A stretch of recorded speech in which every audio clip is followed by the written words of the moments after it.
আসসালামু আলাইকুম। আমি রুমানা পারভিন, সহকারী শিক্ষক, সরকারি Rajor Gopalganj KJS pilot model institution and college, Rajor, Madaripur. শিক্ষার্থীবৃন্দ, কেমন আছো তোমরা সবাই? আশা করি সবাই ভালো আছো। আলহামদুলিল্লাহ, আমিও ভালো আছি। আজকে আমি তোমাদের সামনে নবম দশম শ্রেণীর জীববিজ্ঞান বিষয়ের একটি ক্লাস নিয়ে হাজির হয়েছি। তো আজকের ক্লাসে সবাইকে শুভেচ্ছা ও স্বাগতম। আজকের ক্লাস জীববিজ্ঞান, নবম দশম শ্রেণী, অধ্যায় 13।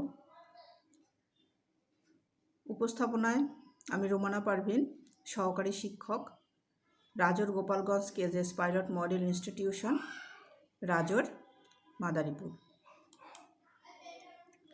শিক্ষার্থীবৃন্দ, তোমরা একটি ছবি দেখতে পাচ্ছ। এটি কিসের ছবি? হ্যাঁ, এটি একটি চেইন। এবং নিচে দেখো সূর্যের আলো, উদ্ভিদ এবং বিভিন্ন স্তরের খাদকের ছবি আছে। তো এখান থেকে আমরা বুঝতে পারবো আজকের ক্লাসের বিষয় হলো ফুড চেইন। আজকের পাঠ ফুড চেইন বা খাদ্য শিকল বা খাদ্য শৃঙ্খল।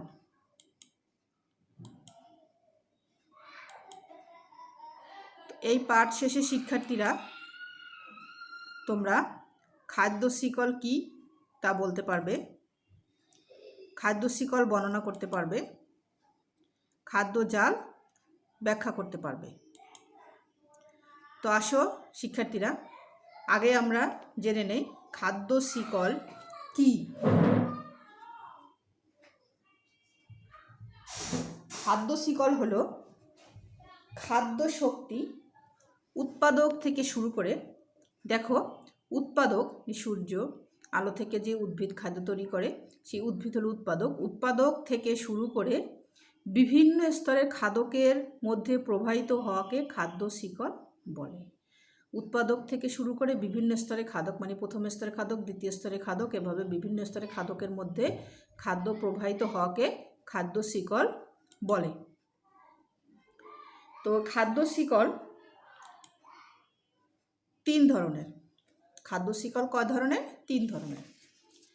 শিকারজীবী খাদ্য শিকল, পরজীবী খাদ্য শিকল, মৃতজীবী খাদ্য শিকল। তো এখানে দেখো শিক্ষার্থীরা, উৎপাদক, এরপরে প্রথম স্তরে খাদক, দ্বিতীয় স্তরে খাদক, তৃতীয় স্তরে খাদক, বিয়োজক। এই যে এক স্তরে খাদক থেকে, উৎপাদক থেকে শুরু করে এক স্তরে খাদক থেকে অন্য স্তরে খাদকে যে খাদ্য শক্তির যে স্থানান্তর বা প্রবাহ, এটাই হচ্ছে খাদ্য শিকল। এখানে একটি আমরা খাদ্য শিকল দেখতে পাচ্ছি। সবুজ উদ্ভিদ, সবুজ উদ্ভিদকে খায় ফড়িং, ফড়িংকে ব্যাঙ, ব্যাঙকে খায় সাপ এবং সাপকে গুইসাপ। তো এ ধরনের যে খাদ্য শিকল, এই খাদ্য শিকলকে আমরা বলি শিকারজীবী খাদ্য শিকল। এই খাদ্য শিকলকে আমরা কি বলি? শিকারজীবী খাদ্য শিকল। শিকারজীবী খাদ্য শিকল হলো যে খাদ্য শিকলে প্রথম স্তরে খাদক, যে প্রথম স্তরে খাদক ফড়িং, প্রথম স্তরে খাদক আকারে সবচেয়ে ছোট থাকে এবং পর্যায়ক্রমে উপরের খাদকেরা নিচের স্তরের খাদকগুলোকে শিকার করে খায়। দেখো শিকার করে খায়, কিন্তু এই যে ফড়িংকে ব্যাঙ শিকার করে খায়, ব্যাঙকে সাপ শিকার করে খায় এবং সাপকে গুইসাপ কিন্তু শিকার করে খায়। এ ধরনের যে খাদ্য শিকল তাকেই বলে শিকারজীবী খাদ্য শিকল। এরপরে দ্বিতীয় নাম্বার যে খাদ্য শিকল, সেটা হলো পরজীবী খাদ্য শিকল। পরজীবী খাদ্য শিকল সাধারণত পরজীবী উদ্ভিদ ও প্রাণী অধিকাংশ ক্ষেত্রে নিজেদের চেয়ে আকারে বড় আকারের পোষকদের থেকে খাদ্য গ্রহণ করে, নিজেদের চেয়ে। যেমন মশা, যে মশা মানুষের দেহ থেকে যে খাদ্য গ্রহণ করে সেই খাদ্য, তাহলে মশার তুলনায় মানুষ কিন্তু বড়। তাহলে এখানে দেখো নিজেদের চেয়ে বড় আকারের পোষক দেহ থেকে খাদ্য গ্রহণ করে। এ ধরনের খাদ্য শিকল হলো পরজীবী খাদ্য শিকল। আর কোনো কোনো ক্ষেত্রে একটি পরজীবীর উপর আরেক ধরনের ক্ষুদ্রতর পরজীবী তার খাদ্যের জন্য নির্ভরশীল। যেমন এই যে মশার উপরে ভাইরাস পরজীবী হিসেবে বসবাস করে। মশার চেয়ে ভাইরাস কিন্তু ক্ষুদ্র। তো এ ধরনের খাদ্য শিকল হলো পরজীবী খাদ্য শিকল। এই পরজীবী খাদ্য শিকল প্রথম ধাপে সবসময় সবুজ উদ্ভিদ নাও থাকতে পারে, সেক্ষেত্রে শিকলটি কি হবে? অসম্পূর্ণ হবে। যদি প্রথম ধাপে সবুজ উদ্ভিদ না থাকে তাহলে সে শিকলটা হবে অসম্পূর্ণ। এরপরে 3 নম্বর খাদ্য শিকল হলো মৃতজীবী খাদ্য শিকল। জীবের মৃতদেহ থেকে শুরু হয়ে যদি কোনো খাদ্য শিকল একাধিক খাদ্য স্তরে বিন্যস্ত হয় তবে সেরূপ শিকলকে বলা হয় মৃতজীবী খাদ্য শিকল। মৃতদেহ থেকে শুরু হবে, জীব মারা যাওয়ার পর যে মৃতদেহ, সেই মৃতদেহ থেকে শুরু হয়ে খাদ্য শিকল একাধিক খাদ্য স্তরে বিন্যস্ত হয়। মৃতদেহ, সেখানে ছত্রাক, ছত্রাক থেকে কেঁচো, যে একাধিক খাদ্য স্তরে যে বিন্যস্ত হলো সেই এই ধরনের খাদ্য শিকল হলো মৃতজীবী খাদ্য শিকল। তার মানে এই খাদ্য শিকলটা শুরু হবে মৃতদেহ থেকে। তাহলে শিক্ষার্থীরা, আমরা 3 ধরনের খাদ্য শিকল সম্পর্কে জানলাম।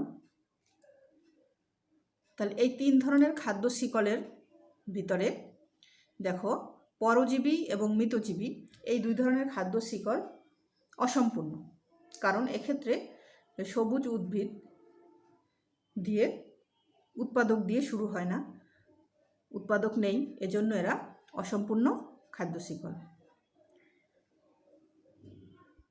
আর এই যে পরজীবী খাদ্য শিকল এবং মৃতজীবী খাদ্য শিকল, এদের কার্যকারিতা বজায় রাখার জন্য এরা কি করে? শিকারজীবী খাদ্য শিকলের প্রথম এক বা একাধিক স্তরের উপর নির্ভরশীল হয়। শিকারজীবী খাদ্য শিকল কিন্তু নিচে সম্পূর্ণ, ওখানে উৎপাদক থাকে। আর পরজীবী এবং মৃতজীবী খাদ্য শিকল অসম্পূর্ণ। এরা কি করে? সেই শিকারজীবী খাদ্য শিকলের এক বা একাধিক স্তরের উপর নির্ভর করে এদের খাদ্য শিকলটা তৈরি করে। বাস্তুতন্ত্রে খাদ্য শিকল উৎপাদক সবুজ উদ্ভিদের সালোক সংশ্লেষণ প্রক্রিয়ার কার্যকারিতার উপর প্রতিষ্ঠিত। এই সালোক সংশ্লেষণ প্রক্রিয়ায় সবুজ উদ্ভিদ যে খাদ্য তৈরি করে সেই প্রক্রিয়ার উপর মূলত বাস্তুতন্ত্রের খাদ্য শিকল নির্ভরশীল বা প্রতিষ্ঠিত হয়। এখানে দেখো, উৎপাদক থেকে শুরু করে বিভিন্ন স্তরের খাদকের মধ্যে খাদ্য স্থানান্তরিত হচ্ছে। উৎপাদক এখানে বিভিন্ন ধরনের হতে পারে, শৈবাল হতে পারে, হয়তো এখানে আছে। তারপরে উৎপাদককে ছোট, এই যে জুপ্লাঙ্কটন খাচ্ছে, জুপ্লাঙ্কটনকে আবার ছোট মাছ খাচ্ছে, ছোট মাছকে আবার বড় মাছ খাচ্ছে। এই ধরনের খাদ্য শিকল, তার মানে এটা তোমার সেই উৎপাদকের উপর নির্ভর করে প্রতিষ্ঠিত। এবার আসো খাদ্য জাল বা ফুড ওয়েব। খাদ্য জাল বা ফুড ওয়েব, নিচে একটি ছবি দেখি আমরা। এখানে দেখো, উৎপাদককে খাচ্ছে জুপ্লাঙ্কটনকে বড় মাছ খাচ্ছে, আবার সেই পাখি খাচ্ছে। আবার উৎপাদককে ছোট মাছ খাচ্ছে, ছোট মাছকে পাখি খাচ্ছে। আবার উৎপাদককে যে জুপ্লাঙ্কটন খাচ্ছে সেটা ছোট মাছ খাচ্ছে। তার মানে কি, এখানে আমরা বিভিন্ন ধরনের খাদ্য শিকল দেখতে পাচ্ছি। যে বিভিন্ন ধরনের খাদ্য শিকল 3টা 4টা 5টা মিলে, খাদ্য শিকল মিলে তৈরি হয় কি একটি জাল। তো একই খাদক দেখো বিভিন্ন স্তরে স্থান পাইছে। একই খাদক বিভিন্ন স্তরে স্থান পাওয়ার জন্য কয়েকটি খাদ্য শিকল কিন্তু একত্রিত হয়েছে। একই খাদক, এখানে দেখো ছোট মাছ, এই যে ছোট মাছ, এই ছোট মাছ বিভিন্ন স্তরের খাদকের মধ্যে স্থান পাইছে এবং এটি কি একত্রিত হয়ে একটা খাদ্য জাল তৈরি করছে। তো এই যে খাদ্য জাল, এই খাদ্য জালের ভিতরে আমরা কয়টা খাদ্য শিকল দেখতে পাচ্ছি? দেখি আমরা এই খাদ্য জালের ভিতরে মতো 4টা খাদ্য শিকল দেখতে পাচ্ছি। প্রথম যে খাদ্য শিকল সেটা হলো উৎপাদককে খাচ্ছে ছোট মাছ, ছোট মাছকে পাখি। তারপরে দ্বিতীয়টায় উৎপাদককে খাচ্ছে জুপ্লাঙ্কটন, যেটা বড় মাছ খাচ্ছে, বড় মাছকে খাচ্ছে পাখি। আবার 3 নাম্বারটা হলো উৎপাদককে খাচ্ছে ছোট মাছ, ছোট মাছকে বড় মাছ, বড় মাছকে খাচ্ছে পাখি। 4 নাম্বারটা হচ্ছে উৎপাদককে খাচ্ছে জুপ্লাঙ্কটনকে খাচ্ছে ছোট মাছ, ছোট মাছকে খাচ্ছে পাখি। তার মানে কি, এই খাদ্য জালে আমরা 4টা খাদ্য শিকল দেখতে পাচ্ছি। তো শিক্ষার্থীরা, তোমার পরিচিত কয়েকটি প্রাণীর উদাহরণ সহ দিয়ে একটি খাদ্য শিকল তৈরি করো তো দেখি। একটা খাদ্য শিকল তৈরি করো। আর এখানে যে প্রশ্নগুলো আছে, খাদ্য শিকল কি, খাদ্য জালের প্রকারভেদ উল্লেখ করো, খাদ্য জাল ও খাদ্য শিকলের মধ্যে পার্থক্য, এগুলো তোমরা বাসায় করবে। আর আরেকটা বাড়ির কাজ তোমাদের, সেটা হলো তোমার চারপাশের পরিবেশ থেকে দুটি খাদ্য জাল তৈরি করবে। খাদ্য জাল কি, কয়েকটি খাদ্য শিকল মিলে খাদ্য জাল তৈরি হয়। তাহলে তোমার চারপাশের পরিবেশ থেকে দুটি খাদ্য জাল তুমি তৈরি করবে। তো শিক্ষার্থীরা, আমরা আজকে জানলাম হয়েছে খাদ্য শিকল এবং খাদ্য জাল সম্পর্কে। আশা করি তোমরা বুঝতে পেরেছো। বাসার কাজগুলো বাসায় করে নিবে, সবাই বাসায় পড়াশোনা করবে। তো শিক্ষার্থীরা দেখো, চলো আমরা বেশি করে গাছ লাগাই, পরিবেশের ভারসাম্য রক্ষা করি। আমরা সবাই জানি যে পরিবেশের ভারসাম্য রক্ষার জন্য গাছের ভূমিকা অপরিসীম। তো সুতরাং আমরা বেশি করে গাছ লাগাবো এবং পরিবেশের ভারসাম্য রক্ষা করব। তো আজকের ক্লাসে অংশগ্রহণ করার জন্য সবাইকে ধন্যবাদ। সবাই ভালো থেকো, সুস্থ থেকো। আল্লাহ হাফেজ।